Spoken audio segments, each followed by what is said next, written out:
Hi there, welcome back to the Headbangers Ball, coming to you from New York City. We're kicking back on the Black Sabbath US Tour, and joining me now in the beautiful sunshine, I've got two members of the headlining band, Tony and Cozy. So nice to see you guys again. How's the tour been going? Are you glad to be back out on the road again?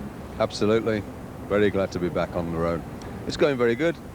It's going about a week into it now. It's been great. Well, we're here to talk about the new Sabbath album, Forbidden, and I was wondering what were the circumstances that returned Black Sabbath to the lineup that recorded Tia and Headless Cross albums? I wonder when you're going to get round to that. You didn't do it last week. Well, Goose and myself had a disagreement, and so, you know, that band sort of disintegrated. And so immediately I wanted, you know, to get onto Cozy and Neil and get that lineup back, because that lineup was a great working lineup. We all work well, we had a great relationship with each other, and I just wanted to do that, so I phoned everybody up and they says no. So you're glad to be back, Cozy? Yeah, it's great. I mean, the situation before, unfortunately, I had a bad accident where a horse fell on top of me, and that put me out of action for about 6 months. And obviously things moved on. Tony got together with Geezer and Ronnie again.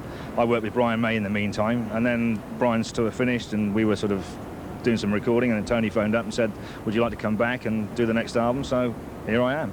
And it's nice to be back as well. It's really good. Fantastic. Now, you know, you guys have recorded something like over 20 albums now. How do you keep things creative and challenging? Well, touch wood, it hasn't been a problem yet. I don't have a problem coming up with new ideas and riffs and stuff. And I think with the enthusiasm in the band, it really does. That's the major part of it, is to creating. And we had no problem at all with this album. We were coming up with so much stuff, and we've got loads of stuff, material left, you know. It just come really easy. I mean, but do you feel any pressure to make each album kind of an event, and, you know, to also, of course, to live up to the name as well? Not really, no. We just go in and whatever sounds good. The idea originally was to go in and make an ultra heavy album, but when you start writing stuff and it comes out and you go, well, oh, I like this one, and everybody else likes it, then we use it, and it may not be as heavy as some, but we all like it, and then we use those. Well, there's no video from Forbidden yet, is there, Cozy? But I understand that you're going to do a video for the first single, The Illusion of Power, which also features Ice-T as well. That's right. They're working on it at the moment. It's going to be a cartoon-type format, so it's slightly different, and it's very similar to the album cover, which is a slightly different way we've gone about it. And I think that's going to be out within the next 2 or 3 weeks. So they're working on it now, so you should be seeing it on Headbangers Ball very shortly. Thank you. Well, in the meantime, we'll show you Black Sabbath on video from an earlier album, and right now we're going to turn the clock back to 1990 to the Tia album, and this is Black Sabbath with the very lineup that we're talking to today, Feels Good to Me. The pages are torn, the writing say many things, but who was concerned? Where can we run to now? When will we love? When it's lost, it's gone forever.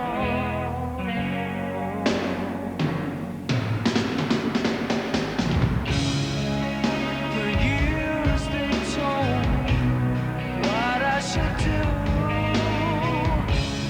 down to the places I go, should talk to, but that don't matter no more, since I found out the truth. Feels good to me.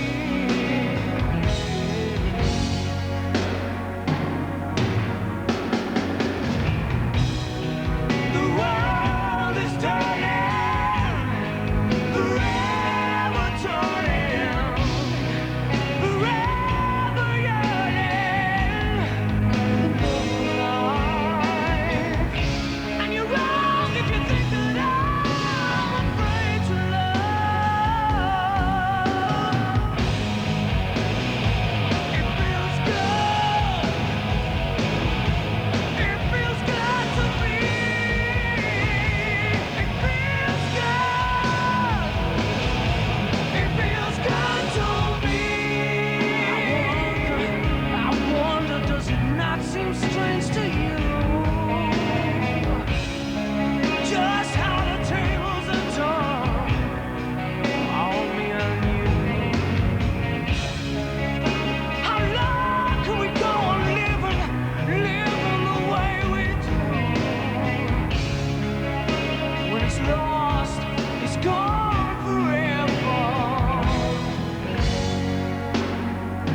and it is our Black Sabbath US Tour special from New York City right now. I've still got Tony with me, and also Tony Martin has joined us. So let's carry on talking about the Forbidden album, guys, because I understand that the album was written in just 3 weeks and recorded in a mere 10 days, which is no mean feat by anybody's standards. Do you feel that this makes it one of the most spontaneous albums you've ever recorded? Yeah, it is. It's the third fastest album since the first two albums we had, Black Sabbath and Paranoid, were done very quick. And this is the third fastest one we've ever done. Yeah. So it's kind of going back to that vibe when you first started. That's right. But we wanted to achieve that. Though. I wanted to get in and record an album very basic, without doing, spending a week on drum sound, a week on guitar sounds, then overdubs and all that stuff. Just wanted to go in and just play live, which is what we did. Must have been very refreshing. It was good, actually, because it was over before you thought about it, and bloody hell, it's finished. So it worked well. And Tony, I understand that you took a different approach to the lyrics and the vocals on this album, that you were very freeform. Oh, absolutely. It was kind of scary in some respects. It never worked this way before. We knew we wanted to make the album this kind of way, raw and spontaneous, but I had no idea how it was going to work, and so I just went in basically with the backing tracks that the guys had already fixed up, verse, chorus, verse, whatever it might have been. And then I just started singing, and it all sort of came out, verbal vomit, I don't know what it is. That sounds to me like it was just very much emotions pouring out kind of thing. Well, yeah, kind of. I mean, all I knew was that I wanted to get onto the human emotion thing in the same way that Paranoid did. And so I figured the best way to do that is just to sing from the heart and from the mind, and go in there and do it. And it worked really well. The lyrics and the melodies worked together at the same time, and they sort of worked with what the guys had already done. So it was really good. So the metal flowed, I think we can say. Yes. Now we talked a little bit when I spoke to you earlier, Tony, at the Kerrang Awards, that you work with Ernie C. From Body Count, of course. Unusual choice of producer. Do you think he helped bring you bang right into '95 with his input?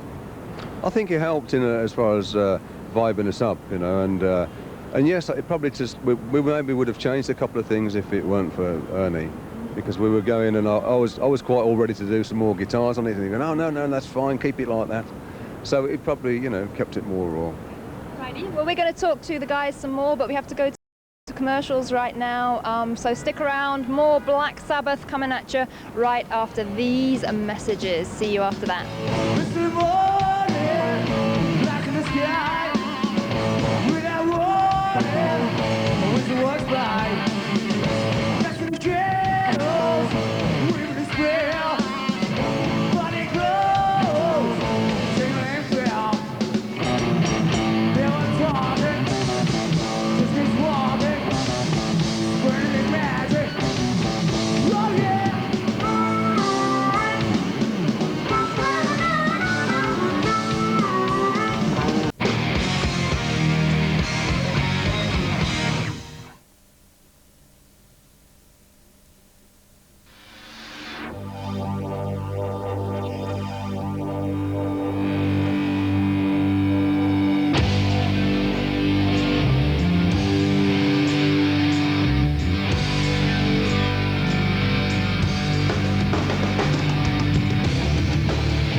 Headbangers Ball coming to you from New York City, bringing you all the action from the Black Sabbath US Tour as a preview to when they hit Europe in a few weeks' time, giving you some idea of what to expect. And in fact, we just got back from Biohazard, their version of After Forever from Nativity in Black, the Black Sabbath tribute album.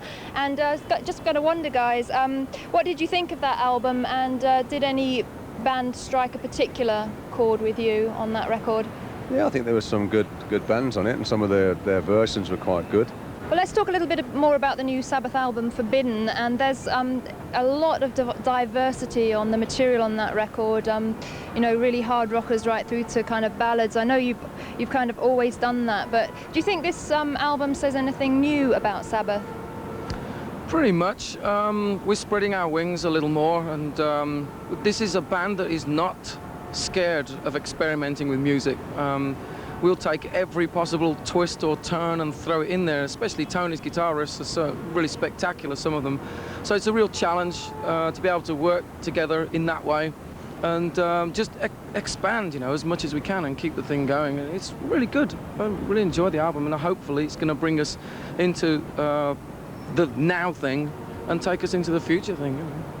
We'll talk a little bit more about that in the next segment, but right now we're going to see Fear Factory live on stage at the Dynamo Festival in Holland. And just a little bit, come back here, just a little bit of news that Geezer Butler, the former bassist in Black Sabbath, is actually working with Burton C. Bell from Fear Factory on a side project, so I think that's going to be pretty interesting. And over this video you're also going to see details for the Milwaukee Metal Mania Festival in the USA. If anybody's in America this summer, check out this festival. It's a killer lineup featuring Megadeth, Typo Negative and Fear Factory, to name but a few. So here we go, Fear Factory live at Dynamo 95 with a great performance.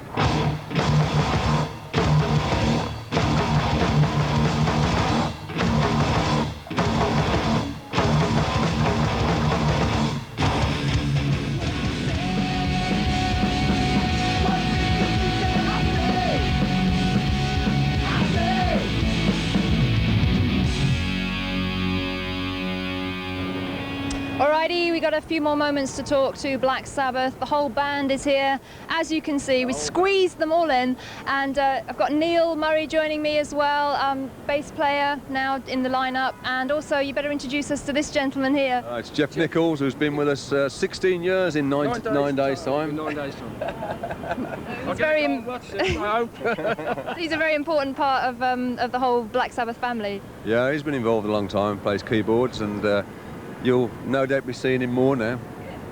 So Neil, what's your interpretation? How do you think the new material's been working out in the live environment? Well, really good. I wish we could almost play the whole album live, but you know, you can't when people don't really know it yet. But I should think, especially as we go into Europe in September, October, everybody'll got to know the songs by then, and we can, you know, hopefully get a really good response. Of course, I mean, you've got such a vast back catalogue of greatest hits type songs that you have to try and please everybody, don't you, and fit all that in? Yeah, you do. It's very difficult when you come to try and put a list together to play on stage, because there is so much, and you can only play so much. If we played one from every album, we'd still be there for 4 hours. So it is difficult trying to pick them, yeah. How do you kind of work up to a big tour like this? Because it's very exhausting playing a long set and, you know, huge distances in America, lots of travelling. How do you all kind of work up to getting in shape for touring? Pretty much we go through a regular routine, more or less. We have a rehearsal situation before we come out, which could take, you know, a week, 2 weeks, 3 weeks, depending on how we feel. And then just get out there and do it. There's no better thing than to actually be out there doing it, and as much as you spend time in rehearsals, the crowd and the whole vibe of the thing really does help. So we do so much rehearsal time, but then we really like to get out there and actually do it. So. Get into touring mode. Get into trouble.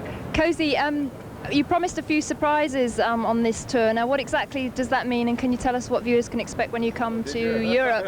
Not you personally. Well, that's good. I think, well, the surprises are obviously some different material that people won't have heard before, and the selection of stuff we do from the past will be some songs that maybe people haven't heard the band play before. So that in itself will be nice to do for the first time. And as I say, the new album will be doing some tracks from that. So a bit of a mixture of all sorts, and the show running order will be different again as well.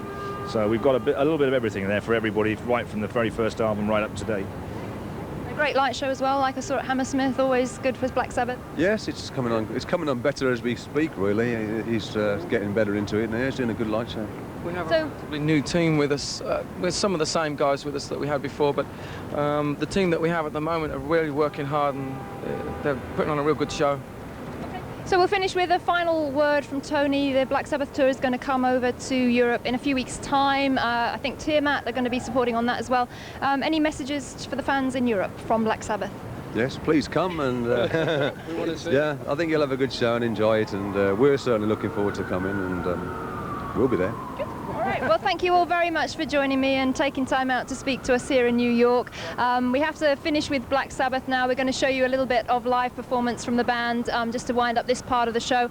After that, we're going to be hooking up with Motörhead. They are the support band with Black Sabbath here in the US. So stay tuned. Lemmy and Co. coming up after the break. But right now, Black Sabbath live on stage at the Roseland in New York City. Enjoy.